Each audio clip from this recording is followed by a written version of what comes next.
अस्सलाम वालेकुम वरहमतुल्लाहि वबरकातुहू।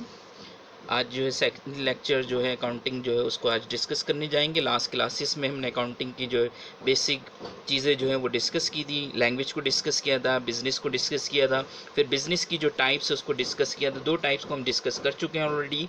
एक है सर्विसिंग बिजनेस जिसमें हम सर्विसेज प्रोवाइड करते हैं, जिसकी मैंने एग्जाम्पल देखी आपको। टेलीनॉर कंपनी वो सर्विसेज प्रोवाइड करती है। जितनी भी आपकी कम्युनिकेशन सर्विसेज हैं वो बेसिकली आपको सर्विसेज प्रोवाइड करती है। इसी तरह ट्रैवलिंग एजेंसी वो भी आपको क्या करती हैं, सर्विसेज प्रोवाइड करती हैं। और फिर दूसरे हमने डेफिनेशन जो है समझी थी वो समझी थी मर्चेंडाइजिंग बिजनेस की। कि मर्चेंडाइजिंग बिजनेस में क्या होता है कि आप कोई सी आप जो है परचेज़ करते हैं, परचेज़ करने के बाद उन आइटम को आप सेल कर देते हैं। अगर आप ये काम कर रहे हैं तो ये काम आपका क्या कहलाएगा, ट्रेडिंग बिजनेस कहलाएगा। ट्रेडिंग बिजनेस को समझने के लिए हमने एक चीज़ समझी थी कि मर्चेंडाइज़ क्या होता है। मर्चेंडाइज़ के भी बारे में हम लास्ट क्लास में अल्हम्दुलिल्लाह समझ चुके हैं। आज उसको कंप्लीट करने की कोशिश करते हैं। मर्चेंडाइज़ का मतलब क्या है, एनी थिंग, ऐसी कोई सी भी शे, ऐसी कोई सी भी शे दैट आर परचेज जिसे आपने ख़रीदा होगा, that are purchase for reselling.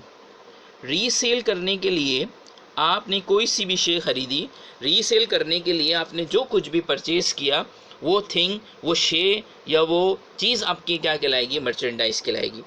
जैसे कि मैं पहली क्लास में भी एग्जाम्पल दे चुका था, पेन, मार्कर वगैरह। जैसे आप जाएं अगर स्टेशनरी की शॉप पर तो वहाँ रजिस्टर भी अवेलेबल होंगे सेलिंग के लिए, वहाँ पेन भी अवेलेबल होंगे। जो भी स्टेशनरी आइटम है वो उस शॉपकीपर के लिए वो सारे के सारे स्टेशनरी आइटम उसकी मर्चेंडाइज कहलाएंगी। मेडिकल स्टोर वाले के लिए मेडिसिन की मर्चेंडाइज कहलाएगी। स्वीट की शॉप पे जाएंगे, जो भी अवेलेबल स्वीट्स हैं वो सारी की सारी जो है ना आपकी मर्चेंडाइज कहलाएंगी। तो मर्चेंडाइज क्या है, जिसे आपने परचेज़ किया है with the objective of selling के इंटेंशन से। आपका परचेज़ करने का पर्पस क्या था, इंटेंशन क्या थी कि उसको आप परचेज़ कर रहे हैं सेल करने के लिए, तो वो जो शे है वो आपकी मर्चेंडाइज कहलाएगी। ओके।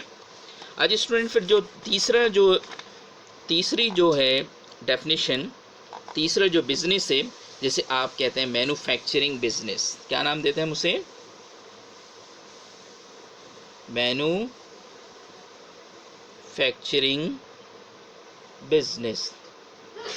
मैन्युफैक्चरिंग बिजनेस तीन टर्म हो जाएगी हमारे पास। सबसे पहले हमने जो है बिजनेस की टाइप डिस्कस की थी, वो हमारे पास जो है सर्विसिंग बिजनेस था जिसमें हम सर्विसेज प्रोवाइड करते थे। फिर दूसरा जिसे हमने ट्रेडिंग नाम दे दिया, या उसे हम जो है मर्चेंडाइजिंग नाम दे देते हैं। तीसरा जो बिजनेस है वो हमारा क्या, मैन्युफैक्चरिंग बिजनेस। मैन्युफैक्चरिंग बिजनेस क्या स्टूडेंट, क्या रॉ मटेरियल इज परचेज। सबसे पहले आप रॉ मटेरियल परचेज करेंगे, रॉ मटेरियल आप परचेज करेंगे। फिर आपके पास सेकंड स्टेप शुरू हो जाएगा, raw material is purchase,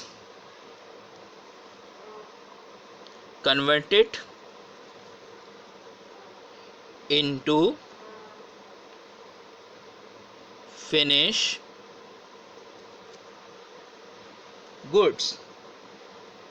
finish raw material इस परचेज, सबसे पहले आपने रॉ मटेरियल परचेज किए। जैसे बर्गर वाले की बात करें उससे वो आपको जो है ना बन परचेज करेगा और दूसरे जो भी मटेरियल है वो परचेज करेगा। फिर बर्गर को क्या करेगा, वो कन्वर्ट करेगा। फिर वो जो बन वगैरह परचेज किए उसको वो तैयार करेगा, उसको बनाएगा, उसको मैन्युफैक्चर करेगा, उसको रेडी करेगा, तो कन्वर्टेड इनटू फिनिश गुड्स। वो जो बर्गर जो आपका बन गया वो आपका क्या कहलाएगा, फिनिश गुड कहलाएगा। इसी तरह टेक्सटाइल इंडस्ट्री की हम एग्जाम्पल लेते हैं, तो टेक्सटाइल इंडस्ट्री में जो क्या होता है रॉ मटेरियल उनका क्या कहलाएगा, यान कहलाएगा, यानी कि धागा कहलाएगा। वो धागे से क्या बनाएंगे, कपड़ा बनाएंगे, और कपड़े को क्या कर देंगे, सेल करेंगे। तो यान जो है उनका क्या कहलाएगा, रॉ मटेरियल। यान जो है उनका रॉ मटेरियल कहलाएगा। फिर रॉ मटेरियल से उन्होंने क्या बनाया, कपड़ा बनाया, वो उनकी क्या कहलाएगा, फिनिश प्रोडक्ट कहलाएगा या फिनिश गुड्स कहलाएगा। फिर उस फिनिश प्रोडक्ट को क्या कर देंगे, वो देन सोल्ड, फिर आप उसको उठा के क्या कर देंगे, बेच देंगे। अगर आप ये काम कर रहे हैं, परचेस कर रहे हैं, बना रहे हैं और फिर आप क्या कर रहे हैं, सेल कर रहे हैं, तो it's means you are doing manufacturing business. अगर आप सिर्फ सर्विसेज प्रोवाइड कर रहे हैं तो सर्विसिंग बिजनेस कहलाएगा। और अगर आप परचेस कर रहे हैं और फिर बेच रहे हैं तो आपका मर्चेंडाइजिंग बिजनेस कहलाएगा। परचेस कर रहे हैं, बना रहे हैं और फिर क्या कर रहे हैं, आप बेच रहे हैं, तो आपके पास क्या कहलाएगा, मैन्युफैक्चरिंग बिजनेस कहलाएगा। जैसे जितनी भी टेक्सटाइल इंडस्ट्री है, जितनी भी मेडिसिन इंडस्ट्री है, यानी कि फार्मास्यूटिकल इंडस्ट्रीज़ हैं, इसी तरह आइसक्रीम वाले वो आइसक्रीम के लिए क्या करते हैं, दूध परचेस करते हैं, खोया परचेस करते हैं। किस लिए परचेस करते हैं, ताकि इसको बनाए और क्या करें, बेचें। जो बनाया और फिर वो जो बेच रहे हैं वो उनकी क्या कहलाएगी, फिनिश प्रोडक्ट कहलाएगी। तो आपके बिजनेस जो है वो कोई से भी एक्टिविटी हो सकती है। वो आपकी जो है सर्विसिंग बिजनेस भी हो सकता है, वो आपके पास सर्विसिंग बिजनेस भी हो सकता है, मर्चेंडाइजिंग बिजनेस भी हो सकता है, ट्रेडिंग बिजनेस भी होता है। डियर स्टूडेंट, अगर आप तीनों बिजनेस पे गौर करेंगे, उसमें एक चीज़ जो है ना वो बड़ी कॉमन है। वो बड़ी कॉमन चीज़ क्या है कि चाहे वो सर्विसिंग बिजनेस हो, चाहे मर्चेंडाइजिंग बिजनेस हो, चाहे वो ट्रेडिंग बिजनेस हो, इन तीनों में बिजनेसेस में एक चीज़ जो इम्पॉर्टेंट होगी वो होगी इन्फॉर्मेशन। क्या होगी, इन्फॉर्मेशन। तो अकाउंटिंग को हम दूसरे अल्फाज में यूँ भी कह सकते हैं कि accounting is an information system. कि अकाउंटिंग क्या है, एक इंफॉर्मेशन सिस्टम है। यानी कि चाहे सर्विसिंग बिजनेस हो, सर्विसिंग बिजनेस में हाउ टू प्रोवाइड सर्विसेज, इसकी इन्फॉर्मेशन होनी चाहिए। परचेजिंग बिजनेस में यानी कि मर्चेंडाइजिंग बिजनेस में परचेज करने की इन्फॉर्मेशन, फिर सेल करने की इन्फॉर्मेशन।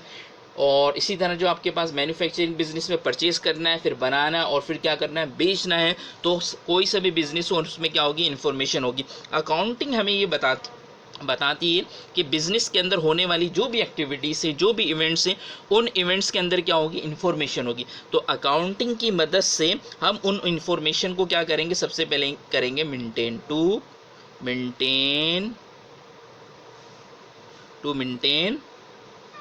इंफॉर्मेशन। तो अकाउंटिंग हमें ये बताती है किस तरीके से इन होने वाली एक्टिविटीज़ की इन्फॉर्मेशन को मेंटेन करना है। फिर क्या करना है, दूसरा काम करना है टू यूज़ इन्फॉर्मेशन, कि इन्फॉर्मेशन को किस तरीके से हम यूज़ करेंगे।